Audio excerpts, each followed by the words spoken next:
Tendo Jesus acabado todos estes ensinamentos, disse a seus discípulos: Sabeis que daqui a 2 dias celebrar-se-á a Páscoa, e o Filho do Homem será entregue para ser crucificado. Então os principais sacerdotes e os anciãos do povo se reuniram no palácio do sumo sacerdote, chamado Caifás, e deliberaram prender Jesus à traição e matá-lo. Mas diziam: Não durante a festa, para que não haja tumulto entre o povo. Ora, estando Jesus em Betânia, em casa de Simão o leproso, aproximou-se dele uma mulher, trazendo um vaso de alabastro cheio de precioso bálsamo, que lhe derramou sobre a cabeça, estando ele à mesa. Vendo isto, indignaram-se os discípulos e disseram: Para que este desperdício? Pois esse perfume podia ser vendido por muito dinheiro e dar-se aos pobres. Mas Jesus, sabendo disto, disse-lhes: Por que molestais esta mulher? Ela praticou boa ação para comigo. Porque os pobres sempre os tendes convosco, mas a mim nem sempre me tendes. Pois derramando este perfume sobre o meu corpo, ela o fez para o meu sepultamento. Em verdade vos digo, onde for pregado em todo o mundo este evangelho, será também contado o que ela fez para a memória sua. Então um dos 12, chamado Judas Iscariotes, indo ter com os principais sacerdotes, propôs: Que me quereis dar e eu vô-lo entregarei? E pagaram-lhe 30 moedas de prata. E desse momento em diante buscava ele uma boa ocasião para o entregar. No primeiro dia da festa dos pães asmos, vieram os discípulos a Jesus e lhe perguntaram: Onde queres que te façamos os preparativos para comeres a Páscoa? E ele lhes respondeu: Ide à cidade ter com certo homem e dizei-lhe: O mestre manda dizer: O meu tempo está próximo. Em tua casa celebrarei a Páscoa com os meus discípulos. E eles fizeram como Jesus lhes ordenara e prepararam a Páscoa. Chegada a tarde, pôs-se ele à mesa com os 12 discípulos, e enquanto comiam, declarou Jesus: Em verdade vos digo, que um dentre vós me trairá. E eles, muitíssimo contristados, começaram um por um a perguntar-lhe: Porventura, sou eu, Senhor? E ele respondeu: O que mete comigo a mão no prato, esse me trairá. O Filho do Homem vai, como está escrito a seu respeito. Mas ai daquele por intermédio de quem o Filho do Homem está sendo traído. Melhor lhe fora não haver nascido. Então Judas, que o traía, perguntou: Acaso sou eu, mestre? Respondeu-lhe Jesus: Tu disseste. Enquanto comiam, tomou Jesus um pão e, abençoando-o, o partiu e o deu aos discípulos, dizendo: Tomai, comei. Isto é o meu corpo. A seguir, tomou um cálice e, tendo dado graças, o deu aos discípulos, dizendo: Bebei dele todos, porque isto é o meu sangue, o sangue da nova aliança derramado em favor de muitos, para a remissão de pecados. E digo-vos que, desta hora em diante, não beberei deste fruto da videira, até aquele dia em que o hei de beber, novo convosco no reino de meu Pai. E tendo cantado um hino, saíram para o Monte das Oliveiras. Então Jesus lhes disse: Esta noite todos vós vos escandalizareis comigo, porque está escrito: Ferirei o pastor e as ovelhas do rebanho ficarão dispersas. Mas depois da minha ressurreição, irei adiante de vós para a Galileia. Disse-lhe Pedro: Ainda que venhas a ser um tropeço para todos, nunca o serás para mim. Replicou-lhe Jesus: Em verdade te digo, que nesta mesma noite, antes que o galo cante, tu me negarás 3 vezes. Disse-lhe Pedro: Ainda que me seja necessário morrer contigo, de nenhum modo te negarei. E todos os discípulos disseram o mesmo. Em seguida, foi Jesus com eles a um lugar chamado Getsemane e disse a seus discípulos: Assentai-vos aqui enquanto eu vou ali orar. E levando consigo a Pedro e aos 2 filhos de Zebedeu, começou a entristecer-se e a angustiar-se. Então lhes disse: A minha alma está profundamente triste até a morte. Ficai aqui e vigiai comigo. Adiantando-se um pouco, prostrou-se sobre o seu rosto, orando e dizendo: Meu pai, se possível, passe de mim este cálice. Todavia, não seja como eu quero, e sim como tu queres. E voltando para os discípulos, achou-os dormindo, e disse a Pedro: Então, nem uma hora pudeste vós vigiar comigo? Vigiai e orai para que não entreis em tentação. O espírito, na verdade, está pronto, mas a carne é fraca. Tornando a retirar-se, orou de novo, dizendo: Ah, meu pai, se não é possível passar de mim este cálice sem que eu beba, faça-se a tua vontade. E voltando, achou-os outra vez dormindo, porque os seus olhos estavam pesados. Deixando-os novamente, foi orar pela 3ª vez, repetindo as mesmas palavras. Então, voltou para os discípulos e lhes disse: Ainda dormis e repousais. Eis que é chegada a hora e o Filho do Homem está sendo entregue nas mãos de pecadores. Levantai-vos, vamos. Eis que o traidor se aproxima. Falava ele ainda, e eis que chegou Judas, um dos 12, e com ele grande turba com espadas e porretes, vinda da parte dos principais sacerdotes e dos anciãos do povo. Ora, o traidor lhes tinha dado este sinal: Aquele a quem eu beijar é esse, prendei-o. E logo aproximando-se de Jesus, lhe disse: Salve, mestre. E o beijou. Jesus, porém, lhe disse: Amigo, para que vieste? Nisto, aproximando-se eles, deitaram as mãos em Jesus e o prenderam. E eis que um dos que estavam com Jesus, estendendo a mão, sacou-o da espada, e golpeando o servo do sumo sacerdote, cortou-lhe a orelha. Então Jesus lhe disse: Embainha a tua espada, pois todos os que lançam mão da espada, a espada perecerão. Acaso pensas que não posso rogar a meu pai, e ele me mandaria neste momento mais de 12 legiões de anjos? Como, pois, se cumpririam as escrituras segundo as quais assim deve suceder? Naquele momento, disse Jesus às multidões: Saístes com espadas e porretes para prender-me como um salteador? Todos os dias no templo eu me assentava convosco ensinando e não me prendestes. Tudo isto, porém, aconteceu para que se cumprissem as escrituras dos profetas. Então os discípulos todos, deixando-o, fugiram. E os que prenderam Jesus o levaram à casa de Caifás, o sumo sacerdote, onde se haviam reunido os escribas e os anciãos. Mas Pedro o seguia de longe até ao pátio do sumo sacerdote, e, tendo entrado, assentou-se entre os serventuários para ver o fim. Ora, os principais sacerdotes e todo o sinédrio procuravam algum testemunho falso contra Jesus, a fim de o condenarem à morte. E não acharam, apesar de se terem apresentado muitas testemunhas falsas. Mas, afinal, compareceram 2 afirmando: Este disse: Posso destruir o santuário de Deus e reedificá-lo em 3 dias.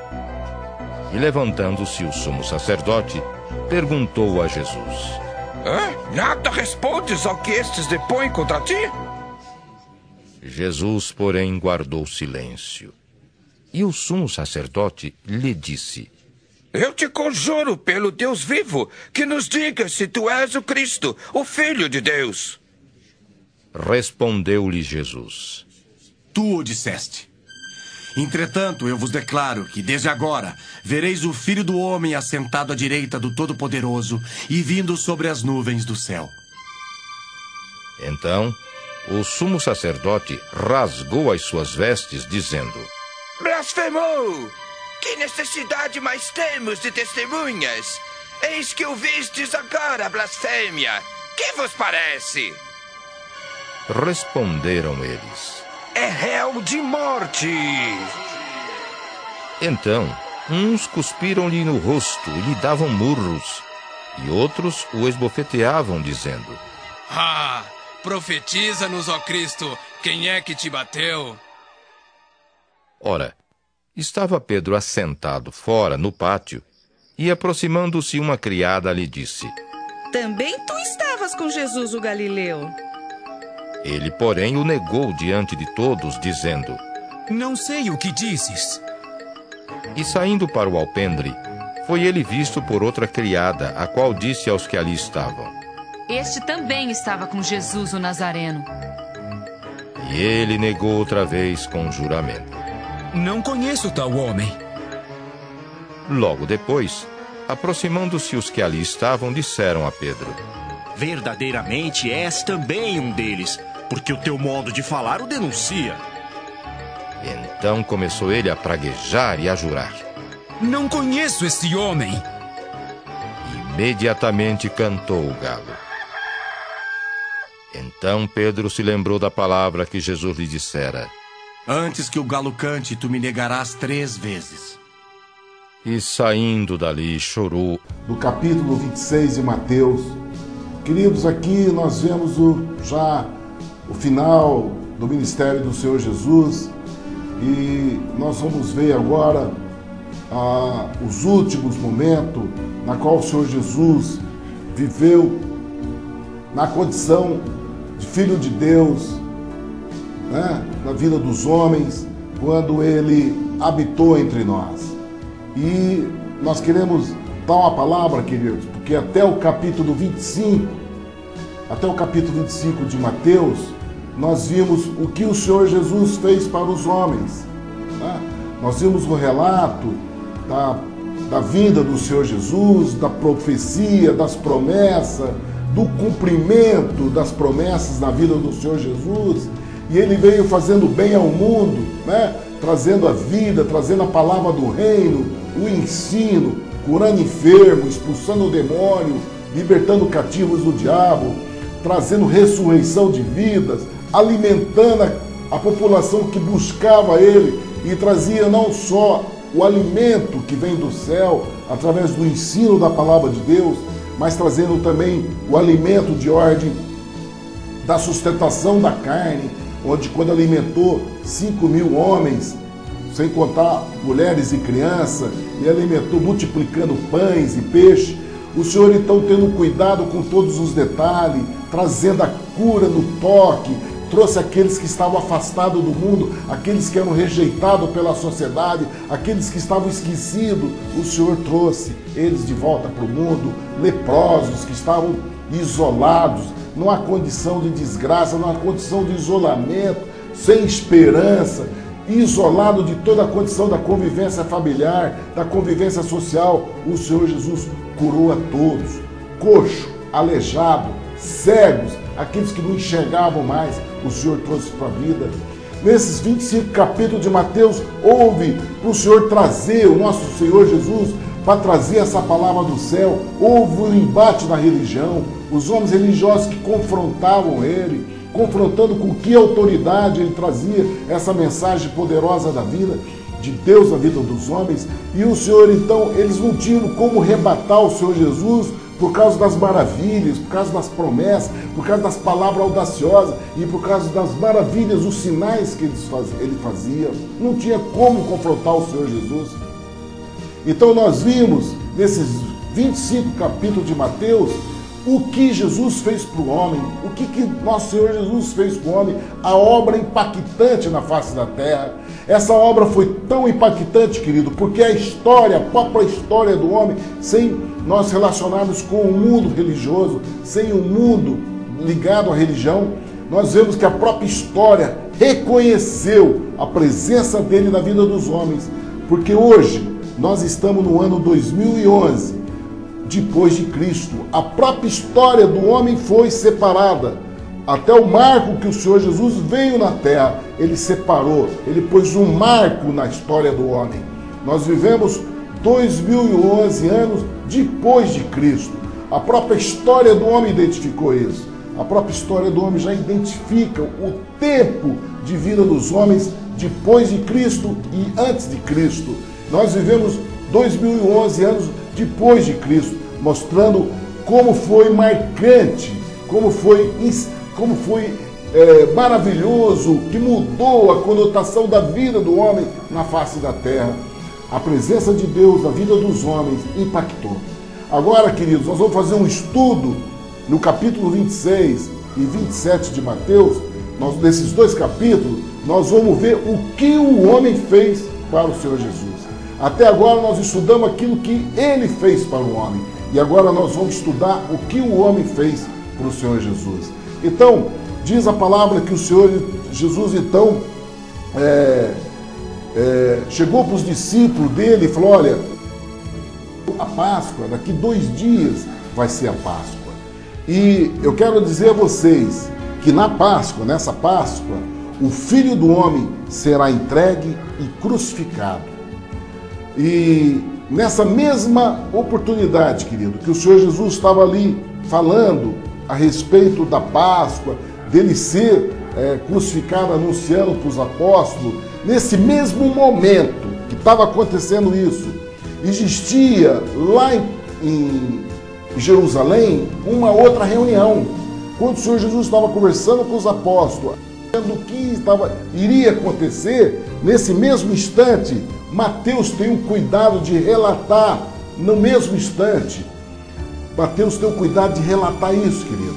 Ele diz que os príncipes, os sacerdotes, os escribas, os anciãos do povo reuniram-se na sala do sumo sacerdote, o qual se chamava Caifás, e eles ali reuniram e estavam consultando mutuamente como prenderiam o Senhor Jesus com dolo, com denúncia para o matarem.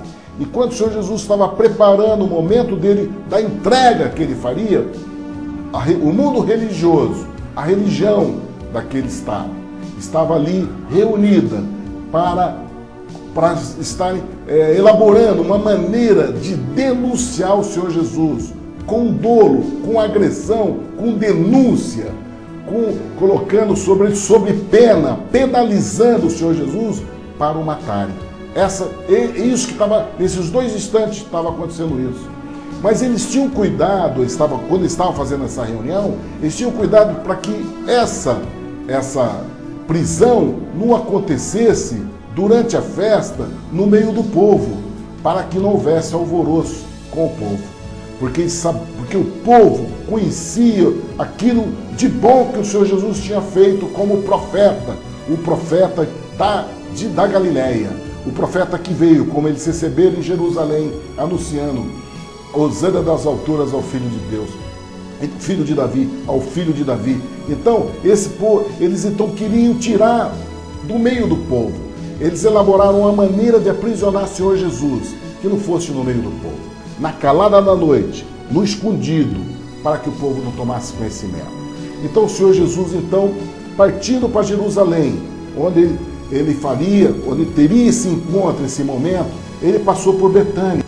E lá na casa de Betânia, lá em Betânia, na cidade de Betânia, ele foi na casa de Simão. Simão, o leproso, Mateus descreve. Leproso, esse homem recebeu a bênção da cura. Nós vamos ver aqui nesse relato da presença do Senhor Jesus, ali em Betânia, da casa de Simão, nós vamos ver 2 respostas da bênção de Deus sobre a vida dos homens. Nós vamos ver o entendimento de 2 circunstâncias importantes para nossas vidas. Porque ali vai haver um encontro. O Senhor Jesus foi na casa de um homem que recebeu a cura da lepra. Esse homem, Simão, estava separado do mundo. Ele estava esquecido, ele foi separado por conta da lepra. Ele submeteu uma doença que tirou ele da vida, tirou dele da vida social, tirou ele da vida familiar. Esse homem estava escondido com os leprosos, ele estava afastado da vida.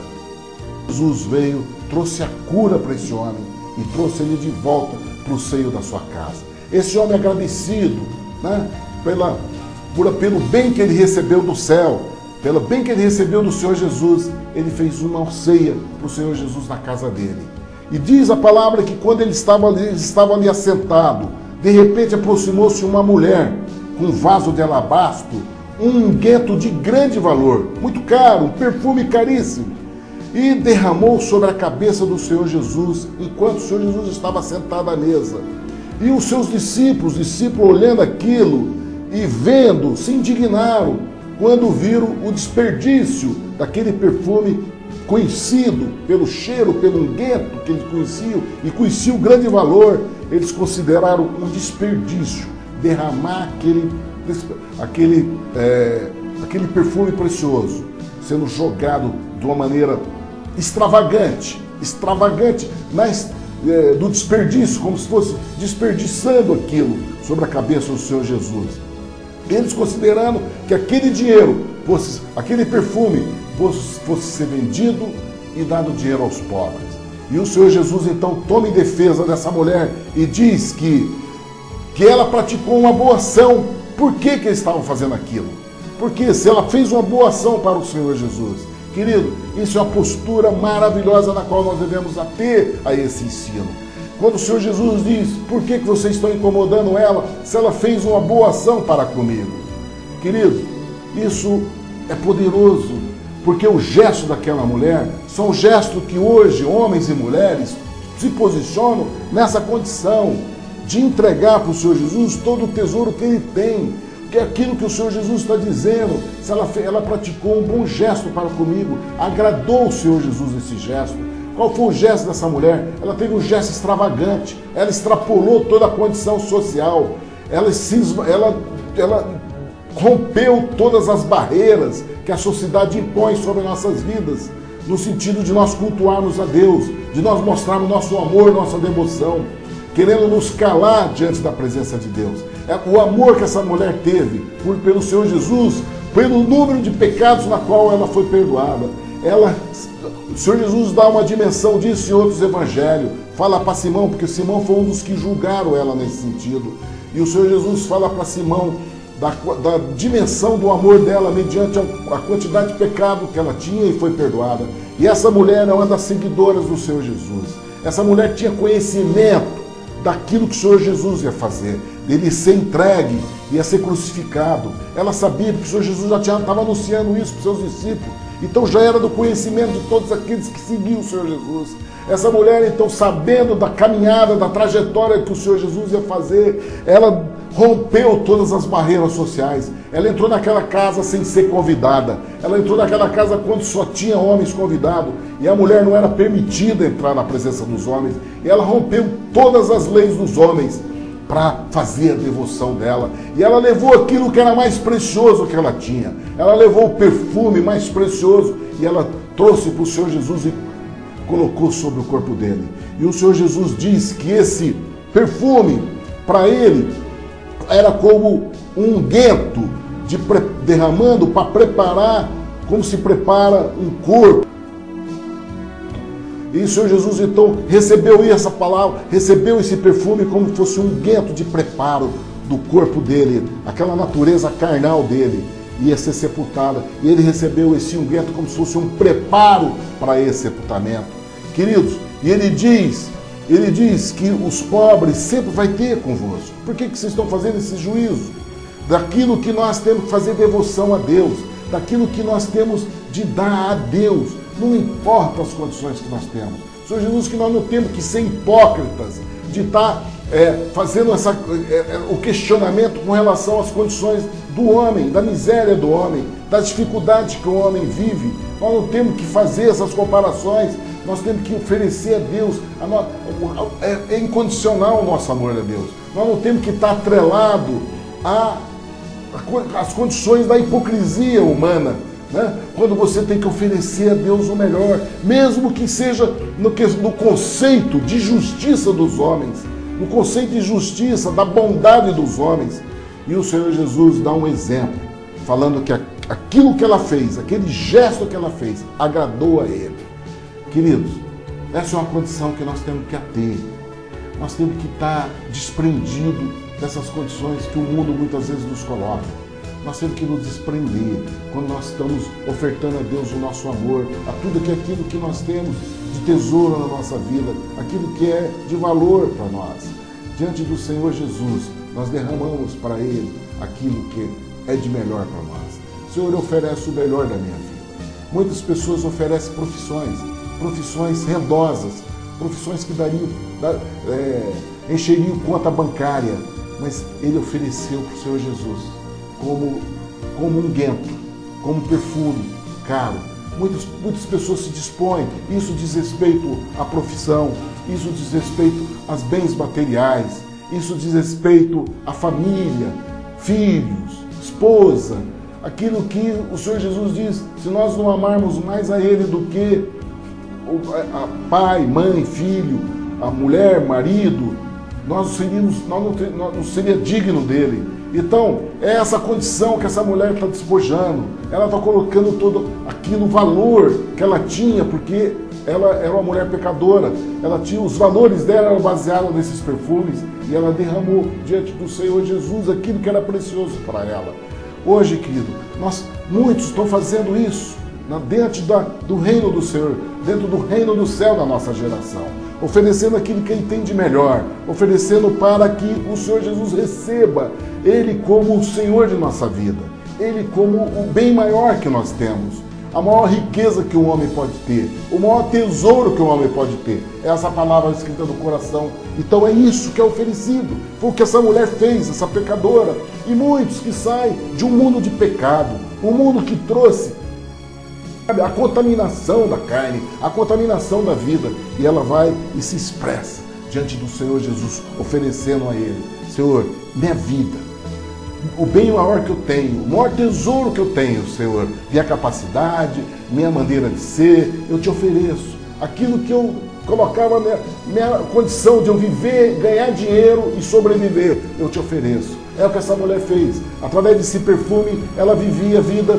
do pecado que ela vivia, e agora ela ofereceu ao Senhor Jesus aquilo, e o Senhor Jesus recebeu isso como agrado, queridos, recebeu como agrado.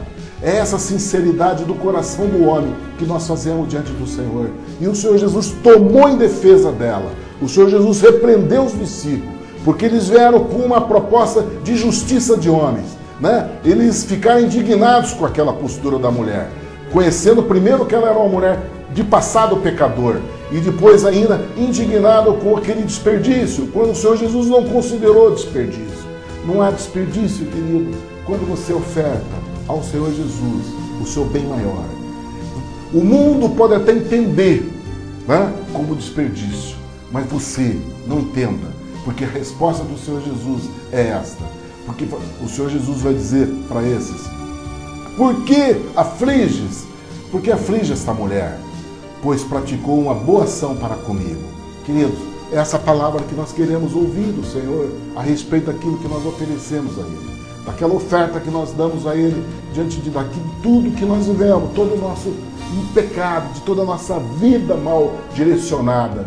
Nós podemos chegar diante do altar do Senhor Jesus e falar: Senhor, eu usava isso para conquistar o pecado. Hoje, Senhor, eu ofereço para o teu reino, compreende? Então é esse amor que o Senhor Jesus demonstra, é esse exemplo que Ele diz. E aqui são dois exemplos, que foi Simeão, o leproso, que foi curado e recebeu o Senhor Jesus com a festa, com o jantar. E nós vemos nessa mulher, aqui escrito em Mateus, que outra mulher também foi curada, mas curada de um pecado, curada de uma vida de prostituição, uma vida de adultério. E ela vem da presença do Senhor Jesus.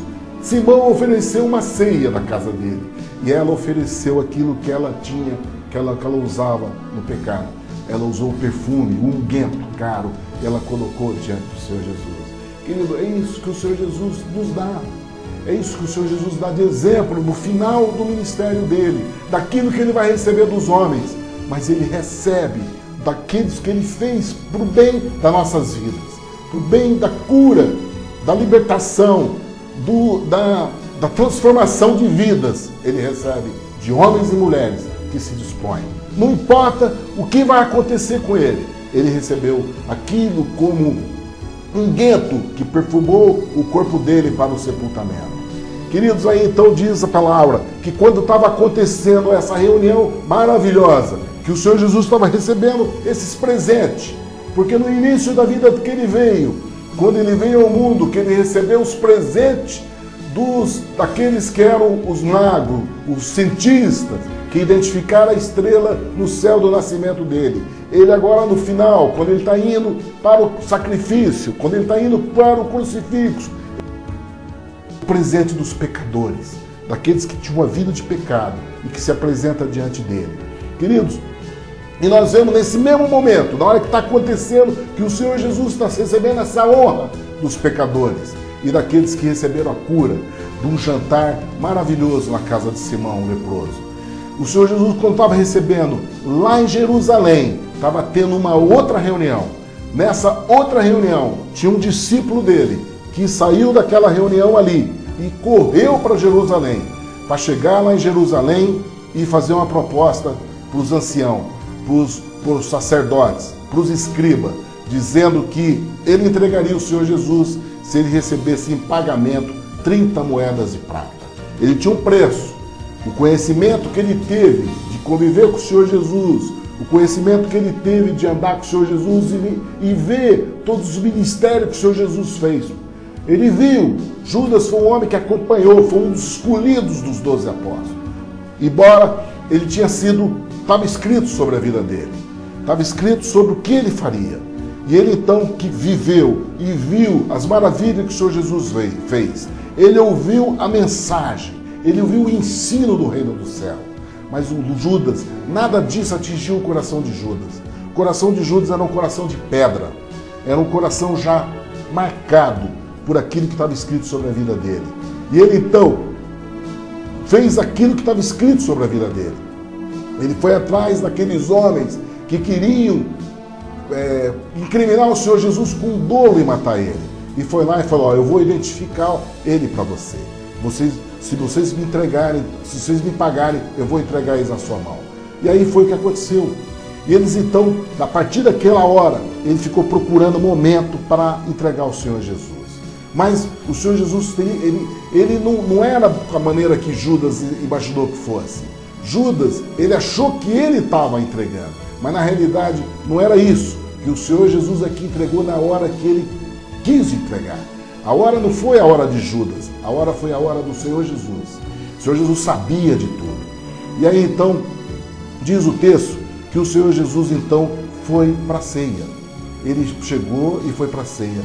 Mas quando estava comemorando a Páscoa, e os discípulos então, preocupados, para onde preparar essa Páscoa, chegaram para o Senhor Jesus e falaram: Senhor, onde é que o Senhor quer que nós preparamos essa Páscoa? E o Senhor Jesus então deu a direção, assim como falou quando ele antes de entrar em Jerusalém, que ele falou: olha, vai lá, solte aquelas jumento e o jumentinho que está amarrado na casa, fala para o dono que o Senhor precisa deles. O Senhor falou a mesma coisa agora: vai lá, fala com certo homem e fala para ele que eu preciso da sala para reunir com meus apóstolos, que meu tempo já está próximo e quero celebrar a Páscoa com os meus discípulos. Esse certo homem, querido, certo aqui que diz a palavra, isso diz respeito à nossa vida. Isso diz respeito a nós que somos chamados para viver a igreja do Senhor Jesus. Porque aqui, o Senhor Jesus, quando ele falou, meus discípulos, ele não ficou citando o nome e chamando a atenção de João, Pedro, Tiago. Não, ele chamava os meus discípulos, ele considerava todos iguais. E quando ele falou um certo homem, esse certo homem também era um discípulo. Era um homem que conhecia o Senhor Jesus, era um homem que seguia o Senhor Jesus. Tanto é que a palavra de ordem era uma palavra já conhecida, que ele deu: o meu tempo está próximo. Então era um homem que já conhecia a chamada do Senhor Jesus. Por isso que ele cedeu o lugar da casa dele para que o Senhor Jesus fizesse a ceia. Mas o que chama atenção nesse texto, querido, é a palavra de um certo homem. Por quê, querido? Porque em nós homens, que temos essa vida miserável, uma vida voltada para o pecado que tenazmente nos assedia, uma vida voltada para o corpo carnal, que é composto de sais minerais, eletrólitos de água, é a composição do pó da terra. Nós qual a significância que nós temos diante do poder de Deus, do poder eterno de Deus, qual é a nossa significância diante disso. Por isso que o Senhor Jesus chamou de um certo homem, porque o que modifica e o que dá nome ao homem é o Senhor Jesus, é o nosso Deus, é Ele, porque Ele que nos deu a vida, Ele que tem a proposta de eternidade para nós. Qual o significado de nós intitularmos apóstolo tal, fulano de tal? Qual é o significado de nós somos ser presidente da congregação tal? Qual é o significado de nós sermos pastor da congregação tal? Qual isso, querido? Isso, qual o significado disso diante do poder eterno de Deus? Quando tudo isso não vai virar pó, não vai virar nada, a insignificância diante da próxima geração, se assim se Jesus não vier. Mas se Jesus vier até lá, qual significância? Não vai ficar pedra sobre pedra. Nosso Deus vai fazer novos céus, nova terra. O que vai ser, que vai ter significado em nossas vidas, é nosso corpo ser transformado em corpo, desse corpo corruptível, num corpo incorruptível, que está reservado aos santos. É esse o significado para nossas vidas. Por isso que é um certo homem, não importa se o nome dele era Nicodemos, qual era o nome, não importa. O que importa, querido, é que o Senhor Jesus precisava daquela sala. Aqui como o Senhor Jesus precisa que você receba essa palavra, porque Ele quer a salvação. Não importa a sua condição de vida, quem é você, se é pastor, se é apóstolo, não importa. O que importa é o teu coração sincero para que o Senhor Jesus possa habitar e trazer transformação para a tua vida. É isso que é esse o significado desse um certo homem. E aí então o Senhor Jesus diz isso, e os apóstolos fizeram assim como o Senhor Jesus tinha ordenado. Foram e fizeram exatamente isso. E chegou a tarde, o Senhor Jesus assentou-se com os 12. E a primeira palavra que o Senhor Jesus deu, quando sentou na mesa, naquele lugar reservado para a Páscoa, Ele disse, em verdade vos digo que um de vós há de me trair. Queridos, nesse momento, todos os apóstolos, na condição nossa, na condição natural, todos eles começaram a pensar que cada um fosse esse a ser. Porventura sou eu, Senhor. Todos eles. A palavra diz que todos ficaram entristecidos, todos entristecendo. E eles entristeceram muito e começaram cada um a dizer-lhe, porventura sou eu, Senhor. Isso é a mesma condição nossa, diante do poder eterno, dessa obra maravilhosa do Senhor Jesus, quando a gente olha e diz, será que eu vou mesmo encontrar com o Senhor no céu? Será que eu vou mesmo, Senhor? Será que, porventura, sou eu esse que tem a chamada do encontro nos ares? Querido, é isso. É nossa condição natural do homem carnal pecador, de uma natureza pecadora sobre as nossas vidas. É que nos dá essa insegurança. É que nos dá essa... nos dá a possibilidade de nós tropeçarmos na vida. Porque nós sabemos que ao nosso redor, Senhor, ao nosso redor, há um inimigo rugindo como um leão, pronto para nos tragar. Pronto. Laço do passarinheiro, peste perniciosa, mortandade que nos assola dia e noite.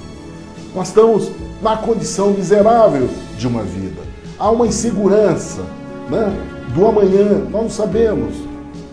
Então, essa insegurança que nos dá. Mas eu quero dizer uma coisa para você, querido. Embora nós vivamos toda essa condição, nós temos um Deus maravilhoso que preparou tudo, porque tudo já está escrito. O que nós temos que fazer é estar atento para essa palavra. Nós temos que estar olhando para essa palavra. Nós não temos que olhar a nossa natureza fraca, a nossa natureza pequena, porque o poder de Deus é esse. Embora nós sejamos fracos, mas o poder de Deus aperfeiçoa na nossa fraqueza. Isso é uma coisa tremenda, porque nossos olhos têm que estar voltados para essa palavra. Nós temos que estar voltados para Jesus, que é o Verbo que se fez carne, que habitou entre nós. Nossos olhos têm que estar fixados nele, não na nossa condição pequena. Porque quando nós fazemos isso que os apóstolos fizeram, eles olharam para eles. E quando ele olha para ele, diante da vulnerabilidade da nossa vida, acontece isso, a dúvida. Porventura sou eu, Senhor. E o Senhor Jesus fala, não, é aquele na qual põe comigo o prato, põe comigo a mão no prato, esse vai me trair. E o Senhor Jesus diz, em verdade, o Filho do Homem vai, como acerca dele está escrito: mas ai daquele homem por quem o Filho do Homem é traído. Bom seria que esse homem não se houvera nascido. Que essa palavra não seja conosco, querido. Que essa palavra não tenha a nossa direção. Nós que recebemos esse dom de Deus, né? Que é a vida de Deus em nós. Nós que recebemos esse dom maravilhoso da poder de vida eterna sobre nossas vidas. Que em nós não sejamos contados como Judas foi contado, da traição. Judas traiu dessa maneira para a morte do Senhor Jesus. Mas cada um de nós temos cuidado com nossa vida, porque nós podemos trair o Senhor Jesus diante da condição do mundo, diante do pecado, diante do escândalo, diante da queda, porque quando nós fazemos isso, querido, nós matamos o Senhor Jesus em nossa vida. É tão significante como foi aqui na Páscoa. É tão significante, porque quando nós fazemos isso, quando nós caímos em pecado, Pedro fala que quando nós experimentamos esse bem bom de viver a vida com Deus, quando nós voltamos para o pecado, ele diz que o porco voltou para o lamaçal. É uma coisa horrível, é feio, é horrível. Deus não quer isso para nós. Por isso que ele dá essa palavra para nós termos um entendimento e reconhecer da nossa vulnerabilidade e da dependência que nós temos dele. Por isso que ele diz, olha, acerca do Filho do Homem, acerca do Filho do Homem já está tudo escrito. É essa atenção que nós temos que ter. Você não quer estar nessa condição, nem eu quero estar nessa condição de Judas. O que nós temos que fazer é aquilo que o Senhor Jesus falou. Olha, acerca do Filho do Homem, já está tudo escrito. Então, queridos, nós temos para nós temos o socorro de não haver traição, não haver tropeço sobre a nossa vida. Nós temos que olhar aquilo que está escrito, querido, porque tudo já está escrito a nosso respeito, como nós devemos nos conduzir, qual é a postura que nós devemos ter diante da nossa geração. Tudo já está escrito. Nós temos que olhar as Escrituras e inserirmos nela. Não é olhar e achar que aquilo já passou ou que você vai tirar daquilo só aquilo que é bom para você. Não. Você tem que estar inserido na Escritura. Sua vida tem que estar inserida nela. Por isso que em Efésios 1 diz que nós devemos orar a Deus para saber, Efésios 1, Paulo fala, você deve orar para saber qual é teu lugar no santo, qual é teu lugar, qual é teu chamado, porque está escrito sobre tua vida, tudo já está escrito. É o que o Senhor Jesus está falando a respeito do Filho do Homem, está tudo escrito. Então, que nós temos esse cuidado. E Judas então respondeu, porventura sou eu, mestre, exaltando o Senhor Jesus. Porque para Judas, Jesus era um mestre. Para os discípulos, a resposta dos discípulos é, porventura sou eu, Senhor, reconhecendo Jesus como Senhor. Agora, Judas, ele olhou Jesus não como Senhor, ele reconhecia como mestre. E Jesus já tinha dito, ninguém vos chame de mestre. E ele falou, porventura sou eu mestre. E Jesus falou para ele, tu respondeste, tu disseste. Querido, toda essa história acontece na hora que o Senhor Jesus pega o pão, partindo o pão, abençoou o pão e disse aos discípulos, tomai e comei, isto é meu corpo. E tomando o cálice, dando graça, deu-lhes dizendo, bebei dele todos, porque isto é o meu sangue, o sangue do Novo Testamento, que é derramado por muitos para a remissão de pecados. Digo-vos que desde agora não beberei desse fruto, até que aquele dia eu beba de novo convosco no reino de meu Pai. Tudo está inserido aqui, querido. Toda a vida da igreja está nessa palavra do Senhor Jesus. Toda a vida da igreja do Senhor Jesus, do corpo de Cristo na face da terra, está inserida aqui. Nós comemoramos isso, querido, todo mês nas igrejas. E muitas vezes nós nos atemos a essa palavra. Nós estamos preocupados em receber esse pão da vida, esse pão do corpo do Senhor Jesus com o perdão do nosso pecado ou com uma aliança que nós temos com uma igreja. Queridos, não é? Isso aqui é a aliança que nós fazemos com o Senhor Jesus.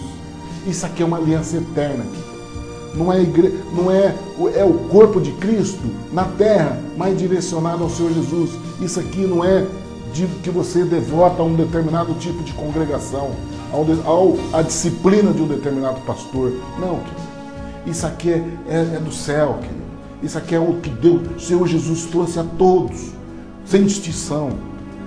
Isso aqui, você não precisa, para você receber isso, você não tem que passar por discipulados, desde que você creia. Você não precisa ter concertos na tua vida para receber isso. Não, querido. Isso aqui é Deus, o Senhor Jesus, Ele que pagou o preço pela tua vida. Ele que foi na cruz do Calvário, nós vamos ver o relato disso. Foi Ele que sofreu todo o escárnio pela tua vida. Homem nenhum pode colocar condição na tua vida para você receber isso. Não tem que ter condição. A condição é a fé do Senhor Jesus. Ele não diz aqui, ele diz, olha, tomando o cálice e dando graça. Ele chamou os discípulos, tomai e comei, isto é meu corpo. Ele disse, ó, e tomou todos eles, dizendo, bebei dele todos. Bebei dele todos. Não tem condição, nem homem nenhum, congregação religiosa de homens pode colocar o jugo de homens para você receber esse lugar que Jesus conquistou para você. Nenhum homem pode fazer isso. De colocar condicional. Para você fazer isso, você tem que casar, você tem que passar pelo batismo, você tem que fazer isso e aquilo. Não, porque o batismo de arrependimento você faz na hora que o Espírito Santo te colocar. Esse é poder de Deus, é o Espírito Santo que te compurge, Ele que te leva para esse lugar. Homem nenhum pode tirar isso de você. Homem nenhum. Esse conceito você faz de ordem íntima. É ordem íntima. Lá em Coríntios, na carta de Coríntios, eu falo, olha, homens que se examinem a si próprio. Você que tem que se examinar. Ninguém tem que examinar por você. Ninguém tem que colocar jugo sobre você, se você deve ou não deve. Não, o homem que se examine. Por quê, queridos? Porque a aliança que o Senhor Jesus fez no sangue, Ele trouxe um Novo Testamento. Novo Testamento, querido, diz respeito a uma nova aliança. Novo Testamento, velha aliança, não é o Antigo Testamento.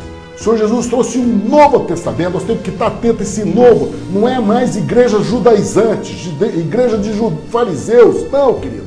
Agora é o amor de Deus no teu coração. Nós temos que confiar na operação do Espírito Santo no coração dos homens. O Espírito Santo está agindo no coração dos homens.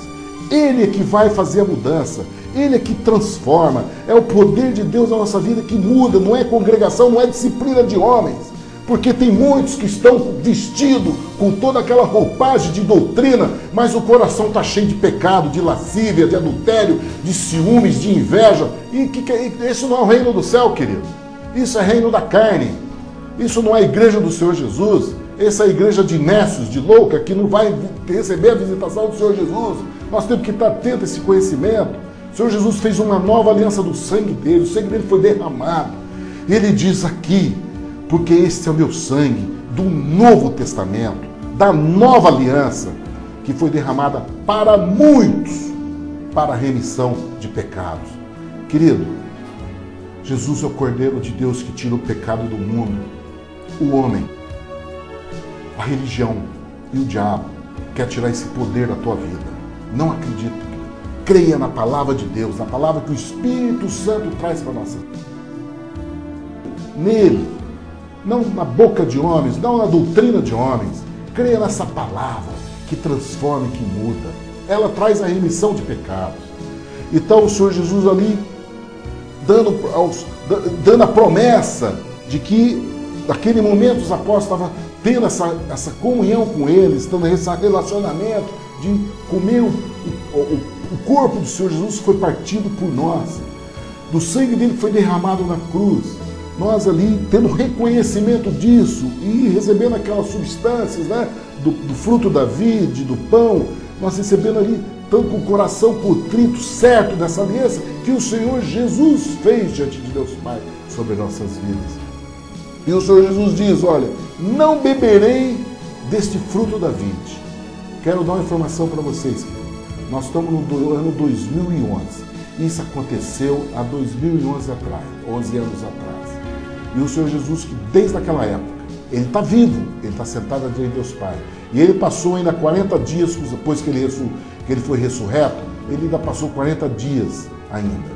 E ele não tomou desse fruto da vide, porque ele diz que ele vai tomar esse fruto da vide conosco, na ceia, na bodas do Cordeiro, como diz. Eu beberei de novo convosco no reino do meu Pai. E aí então, o Senhor Jesus, depois disso, foi para o Getsêmani. E ele foi para o Getsêmani, para o lugar de oração, o lugar onde ele ia se ofertar em espírito para o Pai dele, Deus Pai. E aí o Senhor Jesus disse para os apóstolos, falando, ó, deu uma palavra para eles, disse, ó, todos vós esta noite vos escandalizeis de mim. Escandalizar, querido, ó, é negar o Senhor Jesus, é vazar, é não seguir mais ele. Aqui o Senhor Jesus está falando, vocês vão se escandalizar de mim, ó, porque não vão seguir mais ele. E diz, ó, vocês vão se escandalizar de mim, porque está escrito, ferirei o pastor e as ovelhas do rebanho se dispersarão. Queridos, isso já está escrito. Está escrito, já estava escrito sobre aquele momento. Ferirei o pastor e as ovelhas se dispersarão. O Pedro e os apóstolos que estavam ali, cheios de vigor e... Não, Senhor, isso não. Nós jamais vamos escandalizar de vós. Mas, embora o Senhor Jesus está falando, olha, está escrito, já está escrito.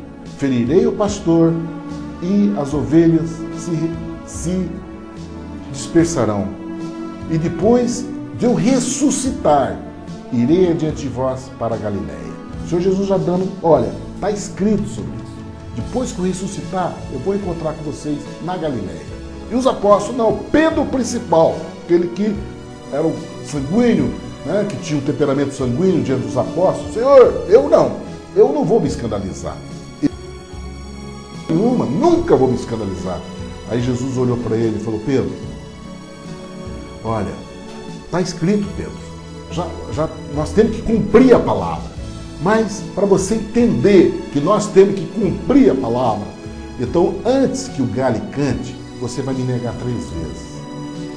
Pedro chegou para ele e falou, ainda que importe, que seja muito importante morrer contigo, nunca te negarei. E todos os discípulos disseram a mesma coisa. Só, querido, não é a vontade do homem, não é a nossa vontade, é aquilo que já está escrito. É isso que nós temos que entender, a dimensão da vida de um homem e de uma mulher espiritual. Não é a nossa vontade, não é a vontade da carne, é aquilo que está escrito. Nós temos que ater a isso, o que está escrito.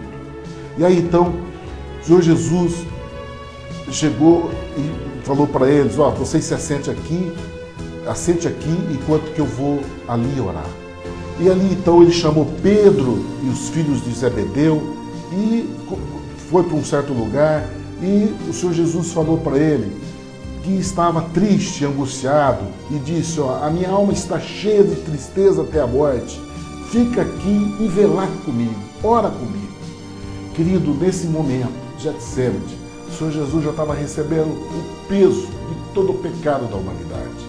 E tudo aquilo que nós fazemos, toda a nossa transgressão, toda a nossa violência contra o reino dos céus. O Senhor Jesus recebeu a alma dele, já sentia esse peso. Ele estava no momento da propiciação, ele estava no momento da entrega. E aquilo era muito pesado, querido. Ele sabia do cálice que ele ia ter que beber, ele sabia do escárnio, ele sabia o que queria ter que passar. Porque não existe nada obscuro para o homem e a mulher que anda na presença de Deus, querido. Então Jesus revela tudo. Não existe nada de mistério para os olhos da fé, para aqueles que têm um olho de fé, para aqueles que buscam o Senhor Jesus com o coração humilde e contrito. E aí então o Senhor Jesus falando para os apóstolos dele, recebendo aquele peso já do momento que ele haveria de passar, ele sentindo toda a angústia, toda a tristeza daquele momento. E uma tristeza de morte, uma angústia de morte. Ele que tinha o dom da vida, ele que andou por esse mundo trazendo vida para todos, ele sentiu o peso desse momento. Então pediu para os apóstolos estar velando com ele. pedindo para que eles possam orar. E o Senhor Jesus então se prostrou ali com o rosto prostrado diante do Pai, orando e dizendo: meu Pai, se é possível, passe de mim esse cálice. Todavia, não seja como eu quero, mas como tu queres. Quando encontrou os discípulos dormindo, né? Pedro dormindo, virou para Pedro: Pedro, nenhuma hora pudesse orar comigo, pudesse velar comigo. Vigiai e orai, falou para Pedro. Essa é uma palavra importante, porque realmente o mundo, queridos, muitas vezes nos traz essa incapacidade, traz essa inércia, traz esse peso para nós, que nos imobiliza e nos deixa adormecido, como estava acontecendo com os apóstolos. E o Senhor Jesus fala para nós isso, assim como falou para Pedro: vigiai e orai, para que não entres em tentação. Na verdade, o espírito está pronto, mas a carne é fraca. Nós recebemos esse poder de Deus, queridos. Por isso que os apóstolos ficaram inseguros diante de quando foi falado para ele: um de vós me trairá. E os apóstolos: sou eu, porventura. Porque essa realmente é a fraqueza de homens carnais. Nós somos fracos. O espírito está preparado, porque o espírito é dado pela palavra de Deus em nosso coração. O espírito recebe de Deus, mas há uma luta dentro de nós, da vontade do espírito que nos leva para a condição de Deus e da carne que quer nos levar para o pecado. A carne é fraca na tentação, na dificuldade. O espírito é forte. E o Senhor Jesus nos dá como nós rompermos dessa condição. Vigiai e orai. É essa a condição de nós estarmos vigilantes. Qual é a vigília? De nós estarmos atentos à palavra de Deus. E a oração é de nós derramarmos diante dele, nós colocarmos diante dele todas as nossas aflições. Pedro fala na carta de Pedro: colocai diante de Deus todas as vossas aflições, coloca toda a sua dificuldade, do problema, do espirro que você do mal de uma pessoa ter olhado atravessado para você, de uma situação de erro que você fez, que você deu resposta ríspida para esse ou para aquele. Coloca tudo diante dele. Coloca tudo, coloca todas as suas aflições, tudo aquilo que está na sua mente, você coloca diante de Deus. Coloca tudo aquilo que você está pensando, sua tentação, tudo, coloca tudo. Coloca tudo diante do altar. Se você está sendo tentado por uma situação da qual sua carne está apelando, você coloca diante de Deus. Por isso que isso é vigiar e orar. Coloca diante dele, porque nós não temos condição. Porque a palavra de Deus já diz, já está escrito: a carne é fraca. Então nós temos que entender isso, nos estabelecer na fé, para que nós recebemos o socorro. E aí então o Senhor Jesus volta novamente, orar para o Pai. E novamente ele dá a mesma palavra. E indo outra vez: Pai meu, se este cálice não pode passar de mim sem eu beber, faça da sua vontade. E voltando, achou outra vez adormecidos os apóstolos, porque os seus olhos estavam pesados, os olhos do apóstolo estavam pesados. E o Senhor Jesus então voltou de novo e orou pela terceira vez, dizendo as mesmas palavras. Mas não teve mais resposta. Ele voltou para os seus discípulos e disse: dorme agora e repousai, eis que é chegada a hora, o Filho do Homem será entregue. Então chamou os apóstolos: vamos, porque o traidor já está vindo aí. Chegado o momento, aquele que vai me trair já está chegando, vamos ao encontro deles. E o Senhor Jesus então foi se entregar e foi ao encontro. E aí então nós vemos a passagem que Judas identificou o Senhor Jesus e deu um beijo no Senhor Jesus, e quando chegou, o Senhor deu aquele sinal que ele tinha anunciado quando ele recebeu as moedas: aquele que eu beijar, prendei-o. E ele chegou então: eu te saúdo. O Senhor Jesus disse: Senhor, eu te saúdo, Rabi. E beijou. Compreende? E Jesus olhou para ele e falou: amigo, para que vieste? Ainda chama a atenção dele: amigo, por que vieste? E aí então chegaram os soldados dos principais da sinagoga e prenderam o Senhor Jesus. Querido, eu quero dar uma palavra em cima disso aqui, coisa rápida. Porque quando Judas se prontificou a se prontificou a identificar o Senhor Jesus. Queridos, eu quero dizer isso. Por que que Judas foi fazer isso? Porque o Senhor Jesus era igual aos seus discípulos. A roupa dele, a postura dele, a linguagem dele era igual dos seus discípulos. Era totalmente igual. Quando Pedro estava lá, que falou não, que ele negou o Senhor Jesus, as criadas lá identificaram ele pela voz dele. Falou, ó, só a maneira de falar é de ser discípulo, compreende? A identidade que nós temos com o Senhor Jesus, querido, não é na roupa exterior, não é na postura, não é terno e gravata. Você não precisa se posicionar como sacerdote do Velho Testamento, de posicionar através do exterior. Não é isso que vai dar a identidade do ungido de Deus. A identidade do ungido de Deus se dá pelo coração, pela identidade do amor, da identidade da palavra de abençoador, da palavra daquele que abençoa, daquele que traz a paz, que traz o regozijo, traz a alegria. Não é pela identidade exterior, não é pela postura interior, não é pela maneira que você veste, de terno, gravata, não é isso, querido.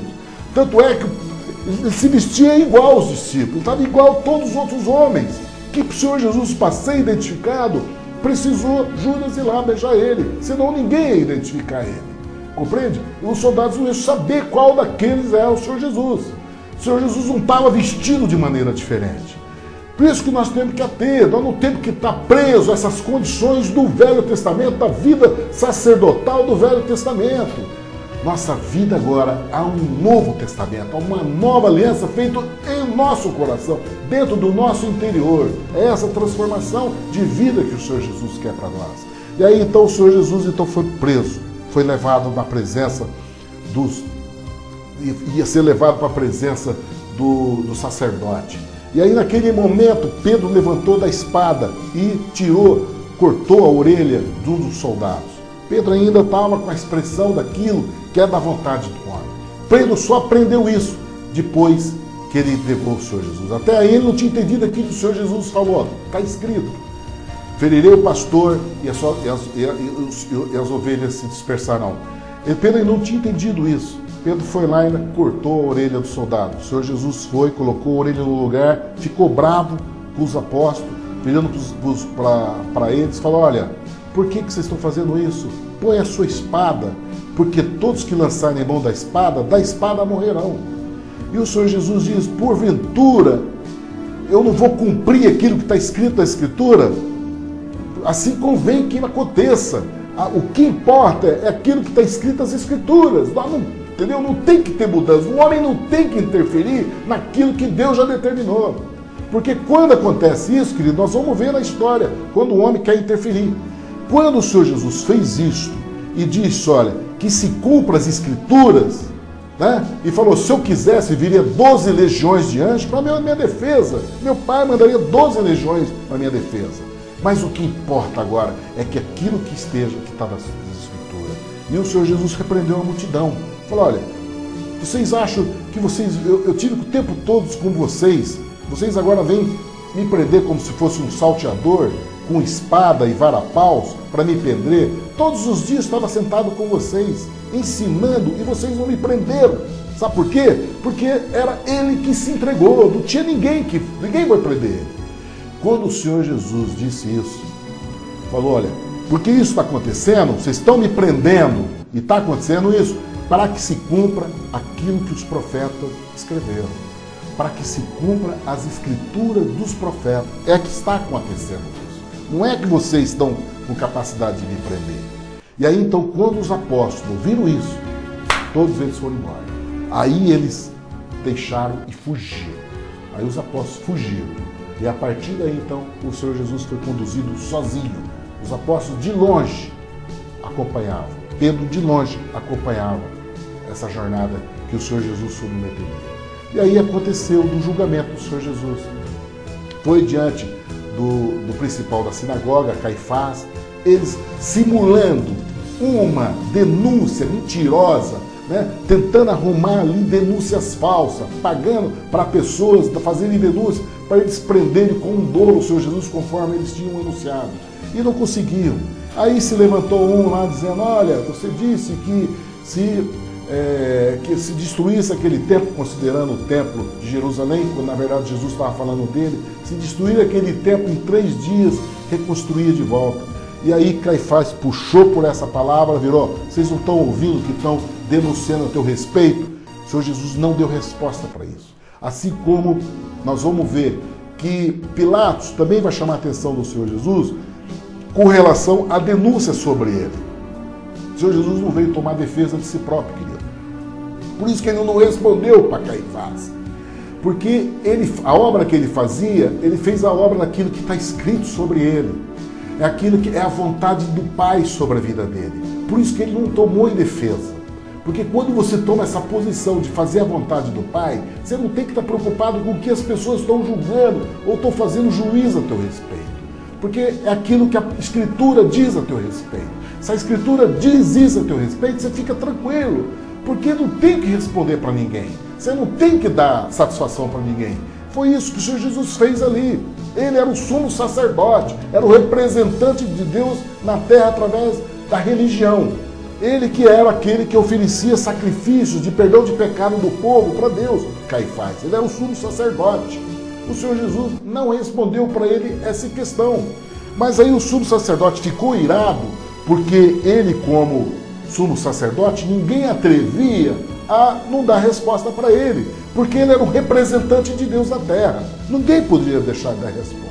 E aí então o Senhor Jesus diz para Caifás, aliás, Caifás volta para o Senhor Jesus e diz, vocês não eu te conjuro-te em nome do Deus, em nome de Deus, eu te conjuro-te, me digas, tu és o Filho de Deus, o Messias, tu és aquele que conjure-te pelo Deus vivo que nos diga que tu és o Cristo, o Filho de Deus. Aí o Senhor Jesus respondeu, porque aí ele não estava mais dando resposta dele. Aí ele respondeu dizendo, tu disseste, digo-vos porém, que vereis em breve o Filho do Homem assentado à direita do Pai, e o poder de tudo está sentada à direita do poder e vindo sobre as nuvens do céu. O Senhor Jesus já identificando que ele iria vir e que Caifás iria ver o Senhor Jesus descendo nas nuvens do céu. Como isso vai acontecer, querido? Caifás vai ter, ele está adormecido na terra. Caifás já morreu, está adormecido na terra. Ele vai ver esse momento aí. Ele vai ver o Senhor Jesus. E aí então o sumo sacerdote, vendo aquele gesto, rasgou as vestes, considerando uma blasfêmia. E aí ele, considerando aquela blasfêmia, ele chamou a população, todos os outros julgadores que estavam com ele da religião, e aí então eles então condenaram o Senhor Jesus por aquela blasfêmia. E o Senhor Jesus então foi para o Calvário. Mas nessa passagem do Calvário, ele foi, antes passou pelos soldados do sumo sacerdote, que começaram a fazer aquilo que já estava escrito sobre ele, dele receber punhadas, dele receber esbofeteadas, e as pessoas brincando com o Senhor Jesus. E aí então o Senhor Jesus, ali no pátio, sendo agredido por esses homens. Aí vem a história de Pedro, querido, na qual Pedro negou ao Senhor Jesus 3 vezes. E dentro de uma das vezes que que ele negou, a criada chegou para ele e falou, olha, verdadeiramente tu és um deles, pois a tua fala te denuncia. Quer dizer, mostrando daquilo que saía da boca de Pedro, ela realmente identificava que ele tinha dado ao Senhor Jesus. E aí então Pedro mudou a conduta dele. Na hora que ele que tinha fala do Senhor Jesus, ele mudou. O que ele começou a fazer? Praguejar e jurar. E aí então dizendo que ele não conhecia Jesus. Aí imediatamente o galo cantou. E aí Pedro chorou amargamente. A palavra diz que Pedro chorou amargamente. Querido, é esse choro de um homem e de uma mulher que insiste em não obedecer a palavra de Deus, a respeito daquilo que já está escrito. Pedro chorou por não obedecer a palavra, por não entender que a palavra de Deus é soberana sobre as nossas vidas. Querido, e que isso não aconteça conosco, que nós aprendamos a ouvir a voz do Espírito Santo e que nós não incorramos nesse erro, como filho de Deus, como discípulo de Deus, discípulo do Senhor Jesus, como discípulos, assim como Pedro foi. E ele saborear esse momento amargo da vida dele. Querido, essa é uma palavra poderosa de Mateus 26. Eu quero estar fazendo um convite nesse estudo maravilhoso do Novo Testamento. Nós queremos voltar amanhã para estudar o capítulo 27 de nos permitir.